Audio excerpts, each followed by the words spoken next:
questions and hang-ins, and I'm going to actually have a table with the dealers for the rest of the weekend, so I'll be around all weekend. Figure all the way to Atlanta, I got to stick around and meet some people, right?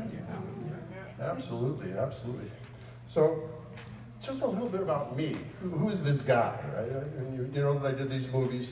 I was very blessed many times in this lifetime. In August, I turned 75. So there you go. 1948, August 6th, it was the 3rd anniversary of the bomb on Hiroshima. So it was a big blast, what can I say? It was still echoing. I grew up in New Jersey, East Brunswick, New Jersey. So I'm a Jersey kid. Then my dad got transferred to Cleveland, Ohio, and I was a high school and college Cleveland, west side of Cleveland. I went to North Olmsted High School and Baldwin Wallace College. I studied art and music. And the whole time I was in school, I was an art student. The music was like the side thing. Like at 5 years old, I found an accordion up in the attic that my dad had. So I pestered my mom for accordion lessons, okay? She finds what she thinks is the best teacher in the neighborhood. And just as running a timeline here, this is about 1954, 55. We had gotten our first black and white television. So, I mean, this is that timeline. And the teacher she chose was one of the few people that was on television. He was like a cowboy accordion player character. And so she put me down in front of him, and I had my little accordion. And you know, the thing when you do the accordion, you got the two hands, right? You got a bum, bum, bum, bum, bum, and you go, so that was the big thing that I was working on. I go to the lesson, and it's the first time I had kind of got it together, right? I'm all excited. And this is down in the guy's basement. He's got like a sheet around one corner of the basement, and the washing machine on the floor, so it's funky. And I get down, and he's like, little teacher. Little teacher. And then my mom comes and she goes, we're leaving. Yanks me out of there. That was the end of my accordion lessons. It took me years later to find out the guy put the moves on my arm. So that killed my accordion lessons. Meanwhile, I was the drawing kid and cutting the paper and the pasty and all that other stuff. And that was really, I was always been an artist. Let's start at the top. I was going to be an artist. That was a given. Wasn't going to be a police officer or a fireman or who knows what. And so that was my path. So the next time music came through was on the 3rd grade. They give you music aptitude tests, right? To put you in the school band. So I go and I take the test, and the letter comes from my mom and says, "Hey, your son Alan has music aptitude. We would like to rent him a musical instrument," right? They're on musical rentals. So now I look at the school band, and I would really want a guitar or a piano. Didn't have that. So I looked at the whole band. The first thing I was excited about was the bassoon. It looked really cool, this bedpost thing. But then I said, what are you going to do with a bassoon? And then we had a sock hop. These are the days when you had the gym floor and you couldn't wear your sneakers. You had to wear socks because you couldn't scratch the new vinyl floor or whatever. And there was a band, and the band had drums, bass, guitar, and a saxophone. And that was it. Oh, saxophone. I could do something with that later. Signed up and played the alto sax in high school. Fast forward, I'm now the president of the art club. I'm the most likely kid to become an artist. And one of the girls in the art club has a boyfriend, Dave, and he has a band. And she says, would you like to play with my friend Dave? He's playing a sock hop at the Girls Catholic High School at Magnificat. And I said, sure. So I go there, and we were in charts. This is like dance band. It wasn't rock and roll, but it was dance music, like dance band music. And at the end of the night, Dave handed me $80. And my eyes went wide. Holy shit. $80 for 3 hours. Never make that in art. Forget art, I'm going for music. So then Dave's band was evolving, and he wanted to start a rock band. And this is like, all right, we'll put a timeline on this. This is 1963, 4, yeah. And there was like 2 kinds of groups in my high school. There was the greasers, the kids in auto shop, and they liked Elvis Presley and Jerry Lee Lewis, all that stuff. And then there was, we called them the surfers at the time, where we liked the Beach Boys and etc. We fell into the Beatles and all this other stuff. But either way, I pestered my mom to buy me a bass guitar for $100. And I got my Sears and Roebuck bass amp. All these things are vintage now, they're probably worth money. But it was cheap. And I quickly learned the bass guitar and joined Dave's band, and that started me in the band business. Well, I was quickly accelerated from band to band to band, and eventually wound up in a band that was very popular on the east side of Cleveland called the Tree Stumps. And we were actually, like 1,500 kids would come to these dances. It was crazy. And played my bass guitar. And we made a record. We opened for Paul Revere and the Raiders, put timelines on these things. And in Public Hall, it was like, you know, playing in front of 10,000 people. Holy mackerel, this is cool. That band goes through several generations, and eventually we get another songwriter, fellow named, eventually, his name was Michael Stanley. He eventually became a fairly popular star on the west side of Cleveland, or east side, for a long time. And at that point, we made a record. Our producer was Bill Simzik. He was the producer of the James Gang. So the James Gang and us were sister groups in Cleveland, and I know Joe Walsh and all those guys from the day. And we because we put an album out, we got to be the opening act for The Who on the Tommy Tour. 1971, 72, yeah. And also for the Cream, Wheels of Fire. So I was gonna be a rock star. Now my hair was down to here, I weighed 60 pounds less, you know. Oh, I was gonna, you know, do that. But as the band business goes, if the band doesn't get a hit, eventually the drummer hits the singer and the girlfriend leaves and I was the bass player, so I always had the PA system and the lighting and my bass amp. I mean, I just was, you know, the main person that did that. And so I always had the equipment. So I was very much into the gear. And I started working in a music store down in the basement. And the music store had synthesizers upstairs. And there was an ARP and a Moog. And now I was like, oh, I really like this. And I already knew I had the accordion, so I had enough keyboard to kind of mess around with it. So that's why I started working in the basement as the guitar repairman. Anybody knows about guitars? They brought me all these beautiful vintage guitars and asked me to cut out the pickups and put humbucks in and destroy these things. And they'd be worth 10 times more today if I hadn't done work. So I'll spend several days in purgatory for that one. But moving on. So from D. Furie's music, I had a buddy that was down in the service shop, and I learned how to work on the circuit boards and all the stuff of an ARP synthesizer, and I became an ARP service technician. So I now had some chops there. And this guy's name was Dave Yost, and we left the music store, which had a little bit of synthesizer, but it was violins and drums and the music store. And we started our own little shop that was just all about synthesizers called Pi Keyboards and Audio. This would be, timeline again, 74. And so we had a little shop, and it was across the street from a very popular nightclub called the Agora Ballroom, where everybody played. So the way Cleveland worked was the big acts would be in New York or Chicago, and Cleveland would grab in the midweek. We'd get a Monday, Tuesday, Wednesday. I was just halfway, and then they'd go. So, I mean, I did sound I became the sound man at the club, of course, you know, Mr. Carey. I did sound for like Iggy Pop and David Bowie and Kiss, and they're all playing so many bands. I mean, it's just incredible. And you get to, you know, hang out with these guys, and we go to the back room and smoke joints. It was the day. Even U2 was there. U2 was in silver jumpsuits. It's before they found themselves. It was so wild to meet all these guys.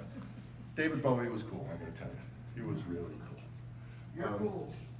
So anyhow, Agora Ballroom, etc., Pi Keyboards and Audio.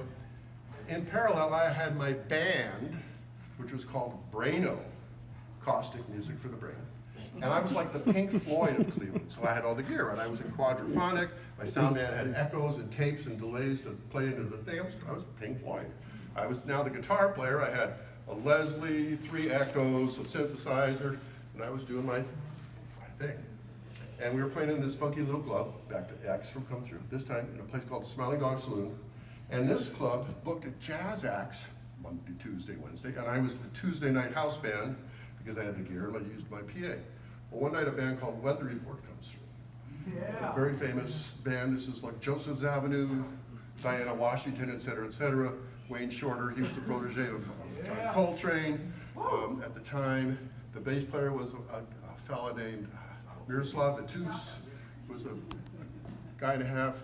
Dal Rumal, the famous Brazilian guy. So they were jazzers. We do the Pink Floyd job on Weather Report in this club. And at the end of it, they go, who the fuck are these guys? What was all that echoing? It was amazing. And so the sound man for our band, my band, Brian, who's in the band, he wasn't really a sound man, he was part of the band. They invited him to go on the road, so he left with Cleveland for Weather Report, and about 4 years later, Weather Report has now grown, and they have heavy weather come out, and they're gonna take a national tour. And Brian says to me, Alan, you know about this stuff, why don't you come out and take care of Joe's Avenue's keyboards? Be like the roadie, the butler. So I'd set it all up and get it all in tune and go, okay, Joe, you can play it. And I traveled the whole world with this. So Europe, Asia, Japan, Australia. I mean, it was like perfect time in my life to not be married and just travel on the road. So that was a lot of fun. And Weather Report got me from Cleveland to Los Angeles. So now I'm sitting in LA. I have another buddy of mine from Cleveland, this big burly biker boy. His name's Pax Lemon, nicest person, but he's a big person and an artist in his own right. He gets a job at Paramount Pictures, and he's doing a tape transfer, just doing his job. And there's 2 sound effects editors working on a movie, and they say, I need somebody who knows about synthesizers. And he turns around to them and he goes, oh man, you want to talk to my buddy Adam, man? Yeah, he knows all about synthesizers. He works for Weather Report. And they say, Weather Report, the one at 7 o'clock or 11 o'clock? So anyhow, I go down and I meet them, and they're doing Star Trek, the motion picture. And my audition tape is to make the sound of the Starship Enterprise going from Warp 1 to Warp 7, which is a scene in the upcoming movie. If you remember the story there, they just put the Enterprise, they just built it and it hasn't been shaken out yet, and they're gonna get an emergency, and they're gonna have to push the envelope, etc. So I make this sound on my little Prophet synthesizer with my little 4-track in my dining room, and I turn it in, and that tape became the sound of the Enterprise. Yeah. Nice. One tape, right place, right time, boop. I did Star Trek 1, 2, 3, 4, 5, 6. I was the guy who had all the sound effects for the Enterprise and the transporter and the lasers, all the special sound effects, the things that were from visual effects. It didn't, the sound effects guys had car crashes and normal stuff you can record on microphone, but somebody had to be creative sound person, and I could do that because I was already a visual artist. What I discovered is because I was a visual artist and I had sound chops, put the 2 together, and now I did something that was special, and here I am. That's how we got here. P.S. on that, the first Star Trek, I kept giving the picture editor my tapes, introducing myself, et cetera, a fellow named Todd Ramsey. His next movie was Escape from New York. Yeah. And he said to me, hey, you and John Carpenter probably get along pretty well.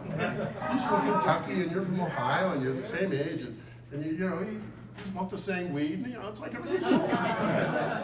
So John Carpenter comes over to my dining room studio.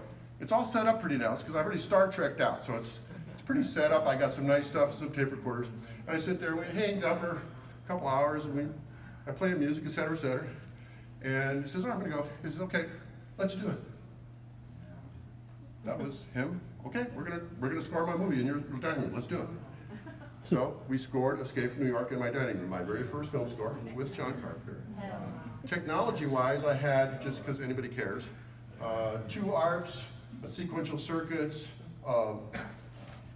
Prophet 5, some Moog stuff, some Oberheim stuff, analog synthesizers, no computers for sure. This is before computers. My sound work was tape recorders. Now we have digital everything, but this was, a loop was really a loop that went out and threw a couple mic stands and kept back around and kept running around. And they had a loop of sound for me and stuff like that. But it was discovery, it was pioneering. I love that. That's neat. Once it kind of gets all worked out, there's a book and a manual, I go, fuck, let's look for something else, That's just my personality. So it was a great time to be part of mono to stereo, to surround sound, to Dolby Atmos. I got stories I'll tell you about that stuff. I've been in the whole development of, I actually showed Ray Dolby a working Dolby Atmos before he ever made Dolby Atmos. It's a true story. At the Audio Engineering Society, I had made a 48 channel It was called dimension audio. The idea was, what would it take to make the same sound as what's in here in the room? And I go, well, you just put a speaker everywhere. No range, right? And we thought of each speaker as an audio pixel, just like a pixel in a display that's in a video, but this sound. So I had that. My first client was Paul Crouch, was Trinity Broadcasting. I made virtual reality Jesus movies. But he was serious, because what he said, everybody thinks our TV show is corny, and the kids won't go to church. What if we make a movie that's part of our ministry, that's high tech, that's cinematic, that's involving? When at the crucifixion, this room is going to go, and it still runs. I mean, we made these things 20 years ago. He still is part of his thing. So anyhow, I made a demo app because we had a gig. I made a little 2-car garage version of it, took it to a lot of Introductory Society. I had a demonstration of this fully immersive sound. Think of this as a sound designer, right? Word sound design. I'm painting with sound, artist, right? I got speakers in the ceiling, and it's going to be a rainstorm's coming. First thing I do is I put the wind in the leaves up here. And that's all you hear. And then kind of the bends start to bar, and then we get thunder in the distance. I mean, this is the perfect, ultimate easel for making immersive sound, which is today. But I got to play with this stuff. So it starts to rain, you hear the rain on the leaves, and it hits the branches, and it runs down the trunks, and you got speakers on the floor, and your heart making puddles, and all kinds of stuff. It's the ultimate, realistic, you could make any sound just like you really hear. So that was a tool. So I was very involved in that stuff. Little catch-ups, 2 movies came out this month that I scored. One called From the Shadows, starring Keith David from They Live and another one that was directed by my buddy who was the director of Sharknado, a fellow named Anthony Ferranti. And he's actually a horror movie director. And he, on a lark, in fact, he offered me Sharknado. I went down to see it, and it was before all the visual effects were in. It was just the acting, and it was a piece of shit. And I kind of was reluctant, and I had some issues with my mom, and Anthony, I'm going to pass. My wife will never forgive me for that one. I mean, it was a lark. So anyhow, it was it's a journey. I've been doing this, well, let's talk about this, 79, where are we at now? 40, 45? You know, even at 74 with the story. But, I'll know my wife 50 years in 2024. Oh, congratulations. In 1974 at the Agora Ballroom, where I was the sound guy and the whole thing. And her name is Melody. It's a true story. Love at first sight. My life has just been coming at me, guys. This is good. It's working. It's working. I want you to all find this space and find out who you are and what you want to be and whatever remains after you're gone. In fact, I have one challenge for you. Ready? I want you to all write your own obituary. Yeah, this is a challenge. When that article comes out, what do you want it to say? Oh, here was Jane, and she had 3 kids, But do you want it to be that she always wanted to write books, but she never did? Oh, she really was a race car driver, but she drove a Volkswagen. I mean, what is your story? Who is the part that you're excited about in your life? Find it. Here's the rule. If you're already doing what's in your plan, cool. If not, get started. All right, so I think we can change our light away. We're going to make some